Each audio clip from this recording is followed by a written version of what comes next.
एक बूढ़ा डाकिया था, हरिहर लाल। लोग प्यार से हरि काका कहते थे। उम्र हो चली थी, चाल धीमी, आंखें कमजोर, लेकिन डाक बांटने का जुनून अब भी वैसा ही। एक दिन जब वो पुराने सरकारी डाकघर में बैठा झोला खाली कर रहा था, उसे एक चिट्ठी मिली। चिट्ठी पर तारीख आज की थी, लेकिन कागज पुराना था, जला सा, धुंधला। ऊपर लिखा था, स्मिता को। हरि काका ठिठक गया। स्मिता, ये नाम तो सालों बाद सुना था। वही लड़की जो गांव के स्कूल में पढ़ाती थी, सुंदर, शांत और अकेली, जिसे एक दिन अचानक गांव छोड़ देना पड़ा। कोई नहीं जानता था क्यों।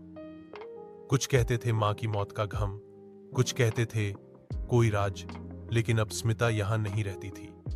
उसका घर वीरान पड़ा था, और वो चिट्ठी आज की तारीख की थी। लेकिन पोस्ट किसने की? हरि काका चिट्ठी लेकर उस पुराने टूटे घर की ओर चला। वहां अब सिर्फ सूनी दीवारें और टूटे झरोखे थे। तभी एक आवाज आई, हरि भैया।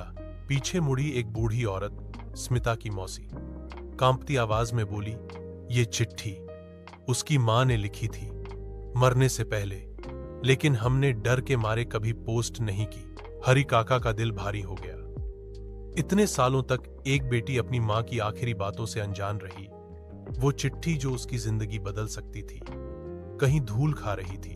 हरि काका ने फैसला किया, वो स्मिता को ढूंढेगा, चाहे जहां भी हो। दिनों की खोजबीन के बाद एक शहर के कोने में एक छोटे से स्कूल में उसे स्मिता मिली। अब वो अनाथ बच्चों को पढ़ाती थी।